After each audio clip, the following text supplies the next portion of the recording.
Well, hello, this is Jeff Gaudiosi, and you're on misplacedstraws.com, where music comes to life. And my guest today is a true New York denizen. He started his first band as a teenager with a few guys that would later go on to change their last name to Ramone. He's been making music ever since, and he's about to release his first full-length solo album called Variants of Vibe. Please welcome Mickey Leigh. Welcome, Mickey. Thank you, Jeff. Great to be here. Thank you, everybody.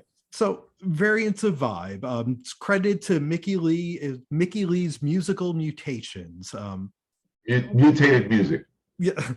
How did it come about? Did you perform all the instruments on the record? I know you have a road band. Did you have those guys come in? How did you put it together? The way you said first, just played everything except the drums. Mm-hmm. Not good enough at that yet. Yeah.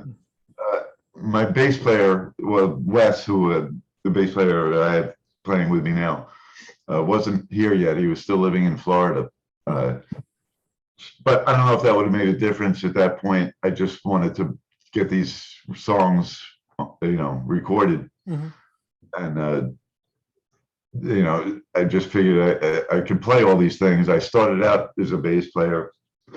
I was in a band before the one you mentioned with John and Tommy. Yeah. When I was 11 years old, 12 years old, we actually recorded a single. The band was called Purple Majesty. Oh, wow.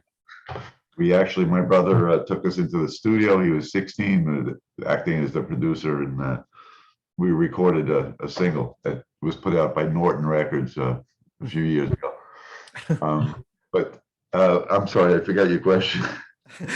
We're just talking about putting the record together, and some of the songs on it. Oh, wow. Yeah, some of the songs on the record were released as singles over the past year or so, or out on an EP. Were these songs that you kind of had hanging around and finally finished and put together for this, or were they things that you wrote within the past couple of years? Both. The combination. Some of them were songs that I'd started writing, I don't know, the last millennium, and just sometimes you start writing something and you don't want to put it out. It just, something doesn't feel quite right. Mm-hmm. And then you move on to other things, and that song gets kind of left, in the back burner. And so some of those I just finished, and some of them I just started and finished. So the record, again, it's called Variants of Vibe. It's out on Wicked Cool Records, which is Steve Vanzant's label. And Steve's a true champion of artists and a certain vibe of music. How did you first get involved with Steven and the label? I've known Steven, since the 80s. He used to do some things in clubs in New York City, and we became friends back then. And he was friendly with my brother, and friend of the family. Mm-hmm. So I've known him a long time, but I was involved with other things after my brother passed away, and I had to do a lot of work on his behalf, get his solo album out. Mm-hmm. So I didn't get to my own stuff for quite a while, but when I did, I got in touch with Steven. Mm-hmm. And he said, "When you're ready, send me the stuff," And first he just wanted to put out singles, and then decided to put out a whole album. And did he work at all in the production of the record, or was he just on the label side? No, he didn't. He's too busy. He's a little busy to work with me. I would have welcomed it, but that's to get back to your first question. Doing everything yourself, you can kind of go faster. Mm-hmm. You don't have to show somebody what bass parts, or have different opinions with a producer, or what you want to do and you do it. Yeah. And so it goes faster and sometimes easier, and it's a different kind of experience. But Steven didn't do any production. Well, I would think, especially too during a time like this with the pandemic, and you couldn't get people together to play, that doing it yourself was really kind of a necessity as well. Well, yeah, but when the pandemic started, I remember that I'll never forget that day walking out of the studio, March 13th, 2020. And that's when the lockdown happened. And I walked out of the studio in Manhattan. I live in Queens, but the city was just dead quiet. And after that, the studio was shut down. Everything was shut down for a long time. It didn't quite matter if I had things recorded already by that time. And then we went back later. And now, we mentioned some of the bands you've worked with. You've always worked with bands, beginning with, Johnny and Tommy as a kid, your work with Lester Bangs that came out in the 80s. More recently, you were doing something with Handsome Dick Manitoba. Why decide to go the solo route now after always being part of a band? Well, it's pretty much the same as I've always done. I just decided to not have it appear as a band yet, but hopefully it will. I called it Mickey Lee's music. I don't know. I've just always been more comfortable in the band setting than being, having my name up front. But it just seemed to make sense this time around. More beneficial even for the band. Yeah. It's Mickey Lee's Mutated Music now. Hopefully we'll be able to drop the Mickey Lee and just be Mutated Music. Again, growing up in New York, music was always a big part of your life. Now, we mentioned a couple times for people who haven't put it together, your brother was Joey Ramone. The story of you and your brother and the band, for the Ramones is so tied to that CBGB scene that began in the early 70s. Do you remember when you first started going there? And what was that scene like for young musicians like you guys that were starting out? Well, it was, we were used to playing in crappy clubs, but this was the crappiest of them. But it was, it was like being in your friend's basement, really, at that time down there. It was, nobody was really watching. You didn't feel like nervous about it because there was hardly anybody there, and it was not much was expected of anybody, or anything. So nobody really knew what was coming. So everybody was kind of casual. And as the scene kind of grew, at least from what we've all seen in the news clips and things like that, the bands really kind of supported each other. You always, when you saw the audience, you saw other bands there watching, and that's really not something you see these days. It seems like more of a cutthroat thing. Was there sort of a camaraderie among all of the bands then? There was. There was also, of course, a little competition. There always is going to be, why is this band getting to go on third? We got to go on fourth, things like that. But there was a camaraderie that, I've never witnessed since, which is unfortunate, or a musical resurgence that hasn't reoccurred since then. I lived through two of them, the one in the 60s with the British invasion, and then, the punk thing in the 70s. But it's kind of unfortunate that nothing like that has happened since. But I don't know if the environment is conducive for something like that to happen again. Everything is a little too formulated now.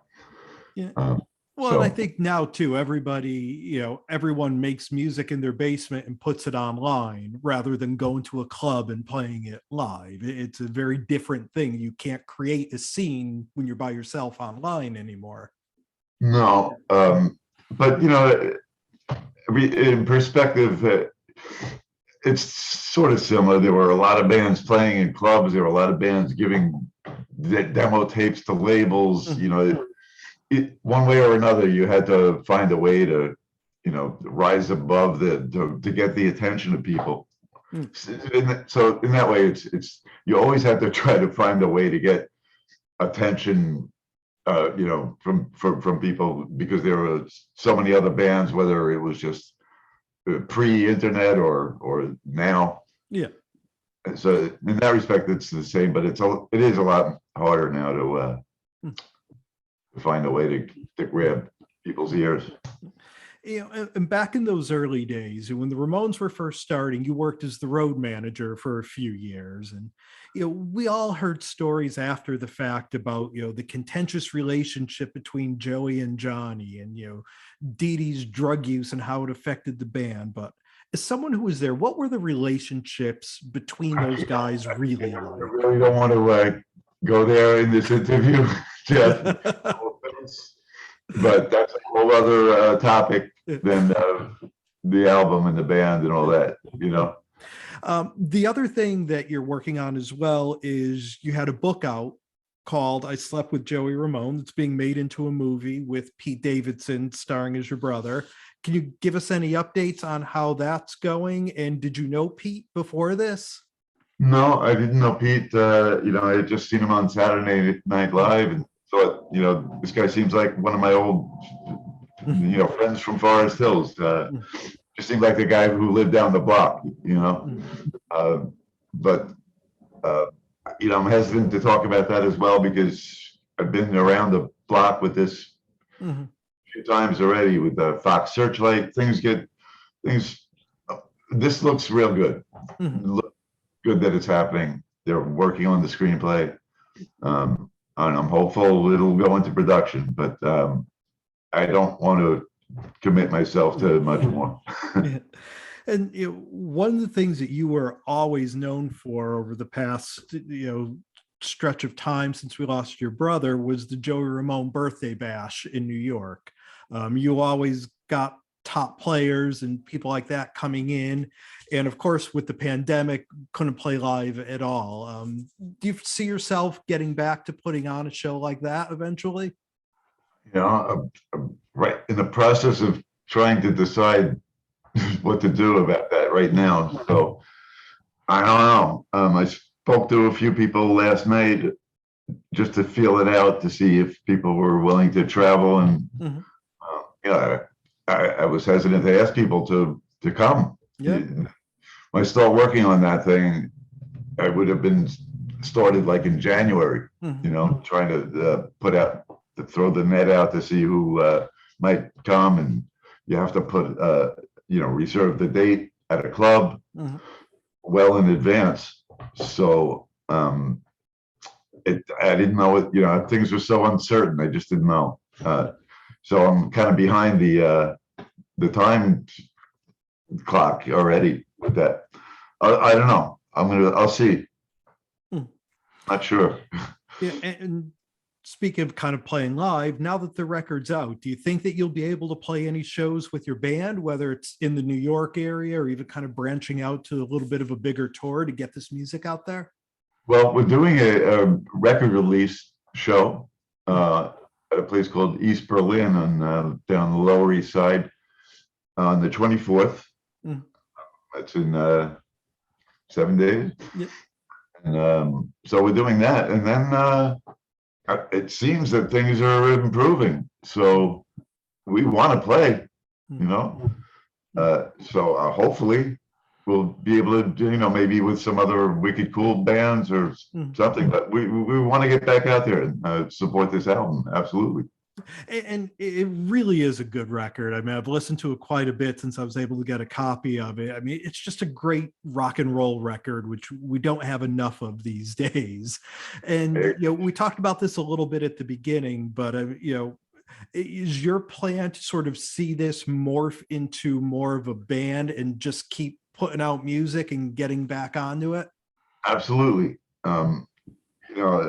As I was saying, we call it Mickey Leigh's Mutated Music now, but hopefully, soon enough, we'll just be Mutated Music and keep it going. I love these guys I'm playing with. I've been playing with Pat, my drummer, for 25 years, and Wes and I were in a band 30 years ago and played together on and off all throughout all these years. We always kept in touch. So there's a true mutual respect and fondness that we have that's rare. thing, they call chemistry in the band. So I think, I'm hopeful Yep. for our future. So again, we've been spending some time here with Mickey Leigh. The record is called Variants of Vibe. It's Mickey Leigh's Mutated Music. And Mickey, it's been a pleasure meeting you and talking with you. This is a fun record. It's a really good record, some great songs on it, and it's rock and roll, which is pretty much all you can ask for these days. There just aren't enough albums. Yeah. I guess it's become a lost medium, Yeah. sort of, unfortunately, because I used to love waiting, for the next album from your favorite bands. But I thank you, because that's why I wanted to make a great album like we used to, love. But every song was good, and I appreciate it. Thank you. Yeah. Well, and best of luck with it, and hopefully we can catch you out on the road soon. I'm looking forward to it. You got it, my friend. Thank you. Thank you, Jeff. Appreciate it.